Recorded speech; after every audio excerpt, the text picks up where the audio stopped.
Hello kabayan, magandang araw kabayan. So ayun, body repair na naman tayo kabayan ng kotse. Toyota Corolla pala siya kabayan ha, 2005 model. Medyo lumang modelo na siya kabayan, no?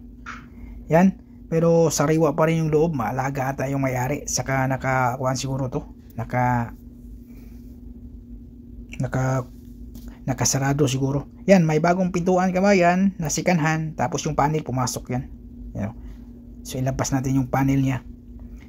Yan, pumasok talaga siya. Tapos yung pintuan naman na sa harapan, blending yan siya. Yan kabayan, no? Tingnan mo kabayan, no? So medyo malayo. So isisiting natin yung lumang yung sikanhan na pintuan para makita natin yung alignment ng panel. Tingnan mo, di ba malayo? So nakasarado na yan, no? Kailangan natin ilabas. So mayroon tayong bakal na panglabas yan, no? So provide ko na yan sa kabayan para sigurado. So gagamit tayo ng MIG. So unang titirahin natin, lilihain lang muna natin yan. So tanggalin natin yung pintura. Ano, di ba kabayan? So medyo kalawang na nga siya kabayan, no? Kasi natanggal yung pintura. Ganun dito kabayan, pag matanggal yung pintura, automatic kalawang siya. Kahit kunting tanggalan yung pintura kabayan, isang tuldok lang na matanggal yung pintura, baka lang makita, sigurado kalawang yan. Pasukin na ganun kalawang. Yan, lilihain lang muna natin kabayan para didikit yung MIG dyan. So i-welding natin ang MIG, tapos hihilahin natin. Yan, o. So ubusin na natin dun sa taas din. Yan ang magandang pangliha kabayan. 40 yan siya kabayan, na maliit na 40. Pudpud talaga yung pintura dyan. Yan, o.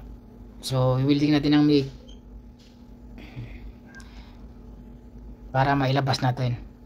Medyo malayo kasi yun kabayan, mga 1 inches siguro diferensya. Yan, o. So ganun lang panghila natin. So saglit lang siya, i-welding tapos sabay hila, tapos tatanggalin natin. So wala pala ako ng pang-cutting kabayan, ha. Wala akong pang-cutting na maganda. So ang ginamit ko, yun pa rin ang ginamit ko. Okay lang naman. Yan, o. Tapos medyo napunit pala yan sa kabayan, medyo nabutas. So i-welding pa rin natin ang MIG. Yan, lilihain natin. Purpurin yan, i-welding natin ang MIG kasi nakuha na kabayan, nabutas. Yan, o.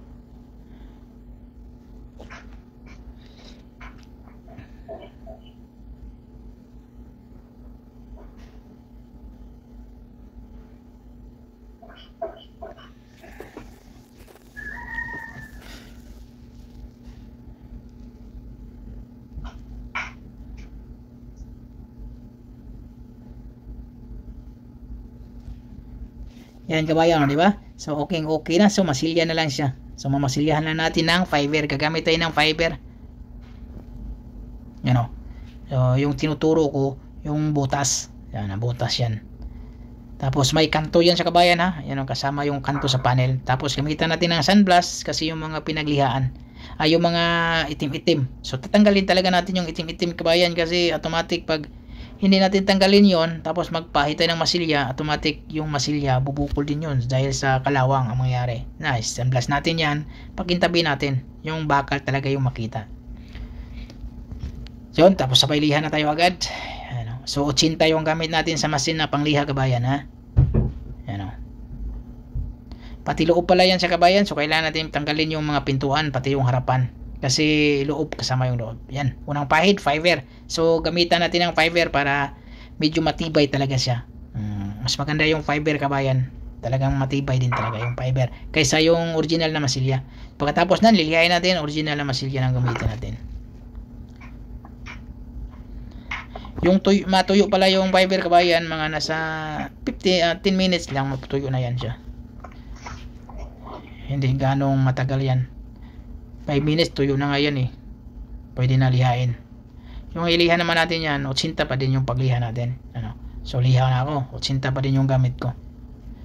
Tapos pagkatapos masilya ng original na masilya na gamitin natin. Yan, pati yung pangloob.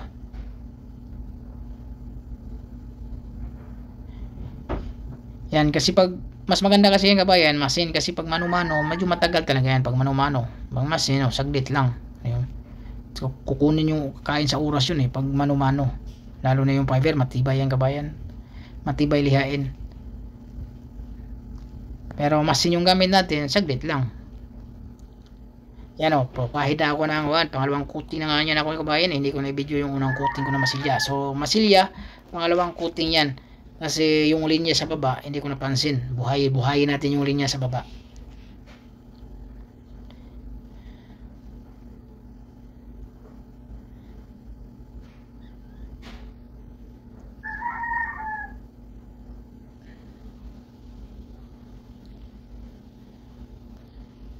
So ayan kabayan. So kayang-kaya na yun kabayan. Yan, so tatanggalin muna natin yung double adhesive. So pagtanggal ng double adhesive, rubber lang yan sa kabayan na nakakonekta sa pang drill niya machine. Yan, pwede mo ilagay ang drill bit na yan. Parang nasa drill bit siya pero ang nakakuha rubber. Yan o, tanggal agad yan sa kabayan o. Diba? Kaysa mano-mano yan, mahirap yan. Mahirap tanggalin. So yan o, saglit lang. Rubber lang siya. O, tanggal agad. So yan ang pangtanggal sa double adhesive, saka yung sa sticker na sa nakadikit sa kutsi, yun ang pangtanggal namin. So saglit lang siya kabayan. So gumamit na tayo ng linya kabayan o, kasi may kanto yan. So ginuhitan ko muna ng lapis. Tapos sabay lagyan natin ng tape yan sa kabayan para sigurado yung kanto.